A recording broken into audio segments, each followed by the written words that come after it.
Namaste, Adab and Sat Sri Akal. Welcome back to another video of Talking with Ken. इस video में हम बात करने वाले हैं 3 तरीके जो आप इस्तेमाल कर सकते हैं आपके पेरेंट्स को कनाडा के अंदर ले आने के लिए। तो विष्णु, पेरेंट्स को कनाडा के अंदर ले आने के लिए 3 तरीके कौन से हैं? अगर किसी पेरेंट्स को कनाडा में लाना है तो वो आपके स्टेटस पे डिपेंड होता है। तो अगर मान लो कोई बच्चा जो स्टडी परमिट वर्क परमिट में है वो अगर अपने मॉम डैड को यहाँ लाना चाहते हैं तो उनके लिए सिर्फ एक ही ऑप्शन है जो कि है विजिटर वीज़ा, जिसमें कि उनकी एलिजिबिलिटी में वो अपने मॉम डैड को ला सकते हैं। बट अगर मान लो कोई बंदा पीआर या सिटीजन है तो उनके लिए 3 ऑप्शन है। पहला विजिटर वीज़ा जो कि सेम है सबके लिए, दूसरा है सुपर वीज़ा। तो अगर मान लो कि वो सुपर वीज़ा की एलिजिबिलिटी फुलफिल कर रहे हैं then they can bring their parents और सुपर वीज़ा, जिससे कि वो एक ही बार में थोड़ा ज़्यादा टाइम के लिए रह सकते हैं। और तीसरा होता है पीआर स्पॉन्सरशिप, जिसका मतलब अगर मान लो कि आपके मॉम डैड को अभी इंडिया में या फिर बैक होम में वहाँ पर कोई नहीं है और आपको उनको अपने साथ रखना है, देन आप अपना पेरेंट्स के लिए जो पीआर और सिटीजन है वो अपने पेरेंट्स को पीआर स्पॉन्सरशिप करके यहाँ ला सकते हैं। सो ये जो तीनों जो प्रोसेस है वो डिपेंड होता है आपकी एलिजिबिलिटी और उनके क्राइटेरिया पे कि कौन से क्राइटेरिया में आप बैठते हो। ओके, तो ये जो विजिटर वीज़ा हुआ, सुपर वीज़ा हुआ और पीआर स्पॉन्सरशिप हुआ, इसमें अंतर क्या है? इसमें सबसे बड़ा डिफरेंस या फिर अंतर ये है कि पहला, विजिटर वीज़ा कर रहे हो तो उसमें एप्लीकेंट का प्रोफाइल सबसे ज़्यादा इवैल्यूएट होता है। तो अगर मान लो कि एक बच्चा है जो कि स्टडी परमिट में अपने पेरेंट्स को लाना चाहते हैं और एक सिटीजन वाला एक एप्लीकेंट है जो अपने मॉम डैड को लाना चाहते हैं, दोनों का जो एप्लीकेशन प्रोसेसिंग है that would be the same, क्योंकि visitor visa comes under the temporary category जिसमें बहुत हाई रिफ्यूजल रेट होता है। हाउएवर सबसे इंपॉर्टेंट चीज़ ये होता है इसमें कि अगर मान लो कि आपका स्टेटस कनाडा में बहुत अच्छा है और साथ ही साथ में आपके मॉम डैड वहाँ पर उनके पास ज़मीन है, जायदाद है, आप बैंक में अच्छा बैलेंस शो कर सकते हो, वो 2-3 कंट्री घूमे हुए, आराम से विजिटर वीज़ा लग जाएगा। बट नहीं तो अगर हम देखें कोई सिटीजन है बट वो अपने पेरेंट्स को लाना चाहते हैं बट उनके पास पैसा नहीं है इंडिया में, उनके पास ज़मीन जायदाद नहीं है, उनके कोई रिलेटिव नहीं है, so CIC can refuse their application based upon the financial factor या फिर that the person will not go back to India। इस फैक्टर के 2 फैक्टर के बेसिस में वो रिफ्यूज भी कर सकते हैं।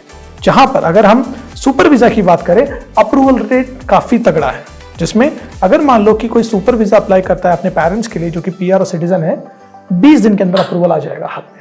और इसमें एक जो मेजॉरिटी ऑफ क्राइटेरिया है वो स्पॉन्सर या इन्वाइटी का होता है जो कि यहाँ से इन्वाइट कर रहे हैं। और तीसरा प्रोसेस की हम बात करें जो कि पीआर स्पॉन्सरशिप है, सबसे इंपॉर्टेंट है, सबसे पहले ड्रॉ होना चाहिए। अगर पीआर स्पॉन्सरशिप पेरेंट्स का ड्रॉ हुआ तभी वो एलिजिबल होंगे, और जिसमें कि सबसे इंपॉर्टेंट है financial requirement for last 3 years. आप अगर CIC वेबसाइट में जाके या फिर गूगल में भी अगर देखोगे पैरेंटल पीआर स्पॉन्सरशिप रिक्वायरमेंट, सबसे पहले आता है कि फैमिली साइज कितना है और कितना इनकम आपका होना चाहिए पिछले 3 साल में। और अगर आप एलिजिबल हो देन आप सिर्फ पीआर स्पॉन्सरशिप पेरेंट्स का ओपन होने का वेट कर रहे हो, जैसे ही वो अप्रूव होता है आप प्रोफाइल करके सबमिट कर सकते हैं। ओके, तो ये जो विजिटर वीज़ा हुआ और सुपर वीज़ा हुआ, हम ये दोनों प्रोसेस को एक कैटेगरी में डाल सकते हैं क्योंकि ये जो बहुत बेसिक एप्लीकेशंस हैं, आपको सिर्फ डॉक्यूमेंट्स कलेक्ट करना है, एप्लीकेशन फ़ी पे करना है CIC को और उसके बाद लॉन्च करना है। बट ये जो पीआर स्पॉन्सरशिप हुआ उसका प्रोसेसिंग कैसा चलता है? जैसे हमें एप्लीकेशन डालना पड़ता है या do we need to create a profile? और ये जो पीआर स्पॉन्सरशिप है, is it first come first served या इज इट लाइक आप जहाँ पे एक्सप्रेस एंट्री में प्रोफाइल क्रिएट करके वेट करते हो, ऐसा कुछ चलता है वहाँ पे? सो जो हमारा जो विजिटर वीज़ा सुपर वीज़ा है वो टेम्पररी रेजिडेंट के कैटेगरी में आता है। तो जब हम टेम्पररी रेजिडेंस की बात कर रहे हैं तो जैसे हम कोई दूसरा जो temporary resident application work permit हो गया, स्टडी परमिट वैसे ही होता है, जिसमें कि एलिजिबिलिटी होती है, डॉक्यूमेंट रिक्वायरमेंट होता है। टेम्पररी पीआर पोर्टल एक नया पोर्टल है, बहुत आसान है अप्लाई करना उसके थ्रू, जिसमें कि आप सिर्फ अपने मॉम डैड का इन्फॉर्मेशन देते हो, आप सेलेक्ट करते हो कि वो 6 महीने से कम रहना चाहते हैं, 6 महीने से ज़्यादा रहना चाहते हैं, वो टेम्पररी पोर्टल के थ्रू आप डॉक्यूमेंट सबमिट कर सकते हो। बहुत आसान प्रोसेस है। जबकि अगर जब हम पीआर स्पॉन्सरशिप की बात कर रहे हैं, जैसे कि किसी भी पर्सन को पीआर लेने में थोड़ी दिक्कत होती है, तो टाइम लगता है, थोड़ी एलिजिबिलिटी है, वैसे ही इसमें भी होता है। और इसमें सबसे बड़ी चीज़ ये होती है कि ये ना तो फर्स्ट कम फर्स्ट सर्व है और ना तो ये आज के दिन में एक्सप्रेस एंट्री जैसा है। तो अगर मान लो कि किसी ने सबसे पहला एप्लीकेशन लगाया है जरूरी नहीं कि वो बंदे को वो पीआर स्पॉन्सरशिप के लिए इनविटेशन आएगा, क्योंकि ये एक लकी ड्रॉ होता है। तो अगर मान लो कि ये यूजुअली आजकल कैसा होता है पिछले 2 साल से, कि जब भी PSC सबसे पहले आपको एक डेट बताती है जब ये पीआर स्पॉन्सरशिप पोर्टल ओपन होता है, उसमें आप अपना नाम, मम्मी पापा का नाम, अपना इनकम, वो सब डाल के एक ड्रॉ में डालते हो। उसके बाद 30 से 60 दिन के अंदर एक ड्रॉ होता है, जिसमें अगर आपका लक साथ दिया then you will receive a invitation, जिसमें कि आपको पूरा एप्लीकेशन सबमिट करने के लिए दिया जाता है। बट कोई गारंटी नहीं होती इसमें।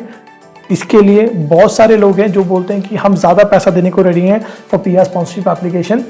कृपया करके ऐसा ना करें।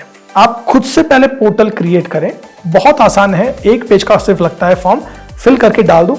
अगर आपको इनविटेशन आता है उसके बाद आप किसी IRCTC कंसल्टेंट, लॉयर या फिर मैं तो बोलूंगा खुद से भी आप फाइल कर सकते हो, बट सिर्फ किसी एजेंट के पास, कंसल्टेंट के पास या फिर लॉयर के पास जाना जब आपको उसका इनविटेशन आ जाए। उससे पहले अगर आप जाओगे तो हो सकता है कि आपका पैसा वहीं का टिका रहेगा 2, 3, 4 साल के लिए।